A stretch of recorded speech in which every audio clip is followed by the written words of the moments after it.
Hey guys, I've been talking recently about success and the aspects of success that most people do not talk about. So last week, I had a bit of an emotional one talking about my 5 worst ever jobs and the life lessons I've learned from them. The thing about your journey to financial independence is that money journey by itself is often quite long and difficult, and it's filled with ups and downs, booms and busts, successes and failures. This last bit about failures is one that we just choose not to talk about, perhaps because culturally it's just not cool to talk about failures. But my experience and my personal journey with my wife has shown us that we all have individual failures in our lives, and a certain approach towards those failures are necessary in order to almost unlock us from our current situations and help us move forward. So today I'm going to talk to you about how to deal with failures in your life in order for you to then move ahead and succeed. You might currently feel like a failure because you've taken on too much debt and you're repeatedly in debt day after day, month after month, year after year. You might feel like a failure because you're not moving ahead in your career at the moment and you're currently stagnant. You might feel like a failure because you've started businesses and there have been catastrophic failures time and time again, okay? Today I'm going to really just give you some of the examples in my own life of my own failures. For example, somebody messaged me the other day and said, "Ken, I Googled your name and you've got a Bloomberg profile." I was like, whoa, a Bloomberg profile for me? And I thought, I've got to go and see this for myself. And I went on, Googled my own name. I thought, geez, this is interesting. And of course, I'm being bigged up. You know, it's like, oh, Ken, he's a CFO. He went to Cambridge. He did this and did all these things. I'm thinking, that's interesting. But what that profile or my LinkedIn profile or things like that might not tell you is that the minute I qualified as a chartered accountant, I got made redundant immediately, sacked, moved on. And I felt like a failure. I really, really did. Because I thought, I've worked so hard, why have I been made redundant? And at that moment of my life, it really, really held me back. But you can see the transformation that has happened over time. Another example is that you might look today and I'm teaching you about saving money and teaching you about making money and teaching you about financial independence. But at one stage of my life, I made a catastrophic mistake and used all my savings and bought a really expensive car. You might look at my life today and see this guy's had a great education. He's got a first-class degree. He went to do an MBA at Cambridge. He's done all these amazing things. But what you might not see is that at one stage of my life, I failed so many exams that I was always being called a... Sorry. I always don't feel like saying it, but I've got to say it because it's so important. All right. I was repeatedly called a blockhead.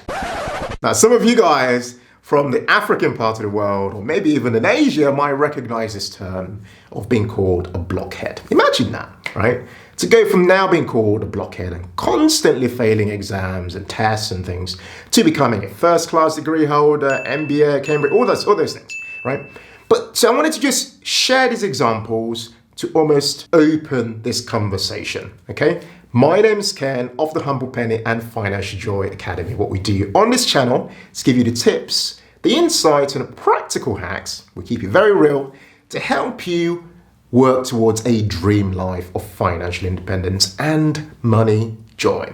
Right, let's dive in now and look at these specific ways that I personally think you should think about your failures, okay, and how you can deal with them in order to help you move forward, whether it's in your money life, whether it's in your family life, whether it's in your relationship or your career or your business, okay?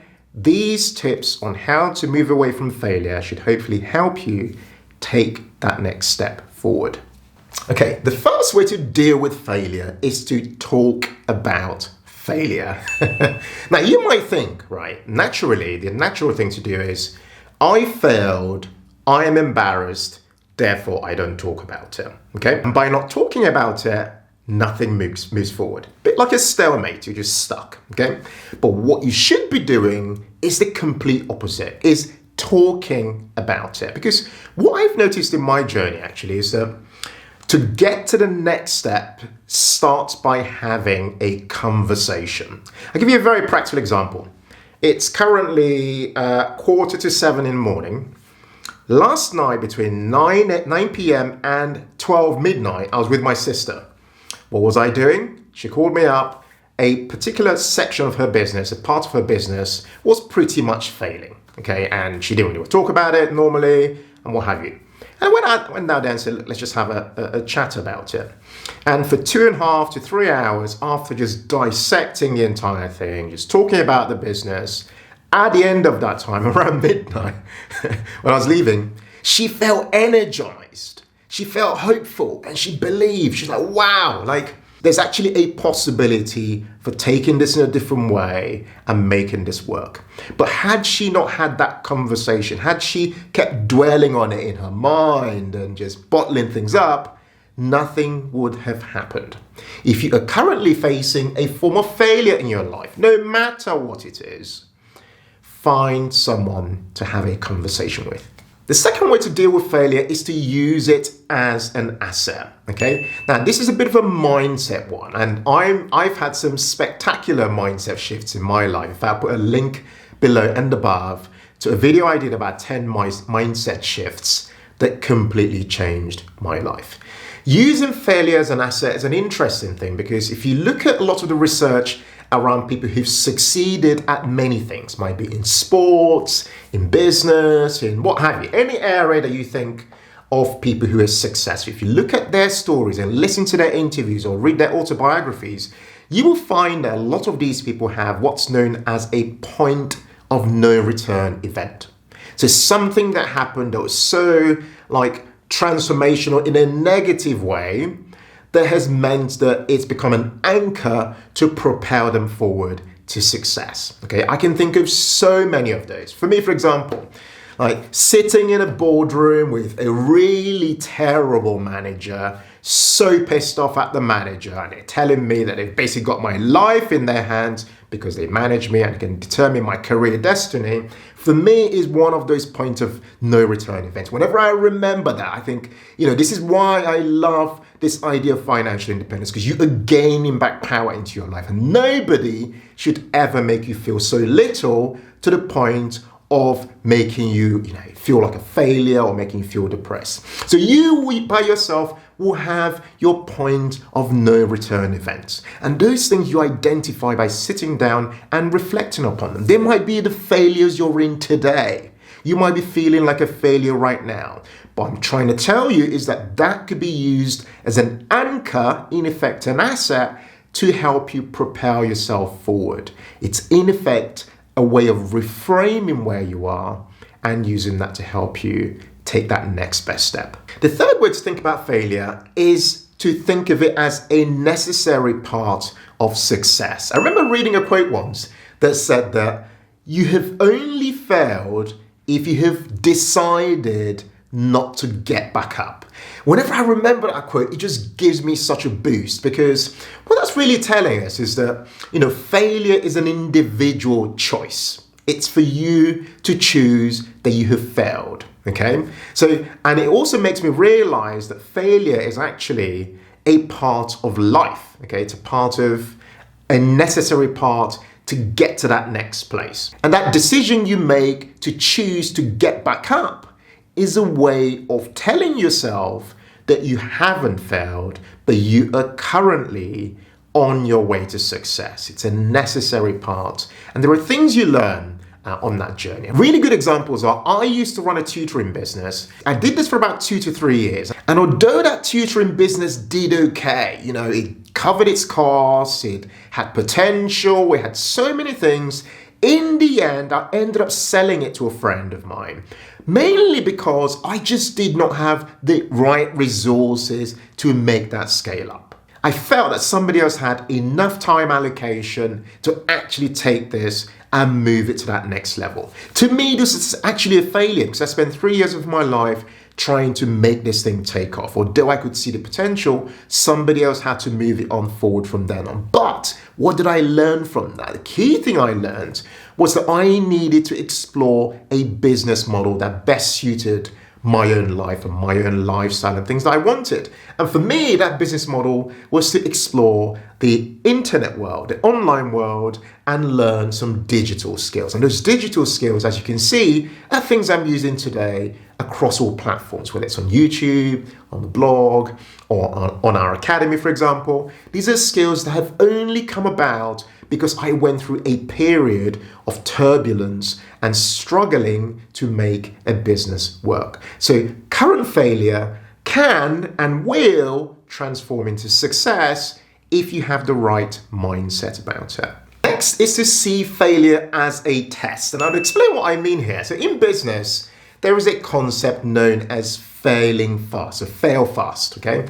And the idea here really is that you should really, when you start a new venture, whether it's a business or whatever it is, pick a business, for example, the whole focus really for you should be to try and fail as fast as possible, rather than kind of keep dragging along this business that you've got, thinking that it might become a success one day. And the concept of failing fast is actually very useful because it reveals to you very early on whether this thing you're working on is something that has any potential or not. And it's also useful because it becomes really cost effective, because if you're failing fast, it means you're doing it as quickly as possible, obviously, and it means that you're cutting your losses as quickly as possible. So you could almost think of this idea as being experimental. Almost think of it as a process in getting you towards that success that you desire, almost like an experiment in finding out whether something is something you should carry on doing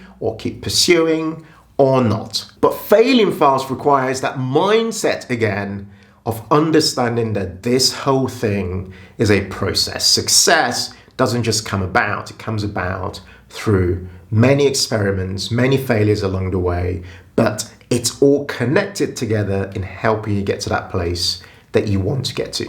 The final tip I wanted to mention here is to see failure as a past event. Now, I appreciate that you might currently be at a place of failure in your life. But the way I like to think about it is that, I must think of your current failure and your past failures as almost your worst case scenario, okay? If you do that and think of it from that perspective, a good way to develop some of the mindset shifts that I've talked about on this video is to try hanging around with the right people, okay? So these are people who are open enough to talk about their failures and realize that failure is a necessary part on the journey, whether it's on their money journey, whether it's on their career journey, whether it's on their business journey. Failure is a necessary part in different ways for us to learn what we need to learn in order for us to move forward.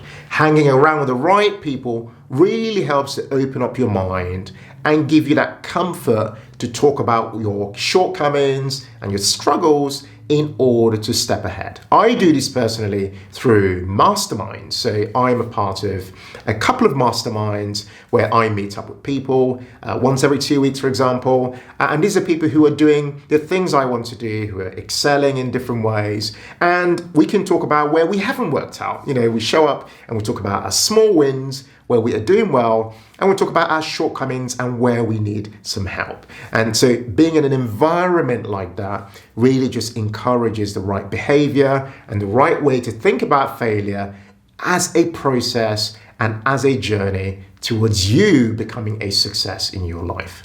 Guys, I hope you've enjoyed watching this video, and I look forward to actually catching up with you in the comments. Please write me a comment below and tell me, what have you failed at in the past? Do you currently struggle with this subject of failure? Are you currently stuck where you are in your life because you feel like a failure and you just don't know how to move on, okay? Let me know in the comments and I'll be more than happy to jump in there and chat to you and just help you think about how to move ahead from that current situation, okay? If you enjoyed this video, please make sure you hit that like button because it really helps encourage many other people to watch our channel, and it helps with engagement on this channel as well. If you're new here, don't forget to hit that subscribe button, and as my wife tells me, point with my left hand to say, make sure you hit that notifications button so you get notified when we publish content twice a week on a Tuesday as well as a Thursday. Guys, thanks a lot for watching. I really hope you've enjoyed this one, and I look forward to seeing you again on our next video. Take care and bye for now.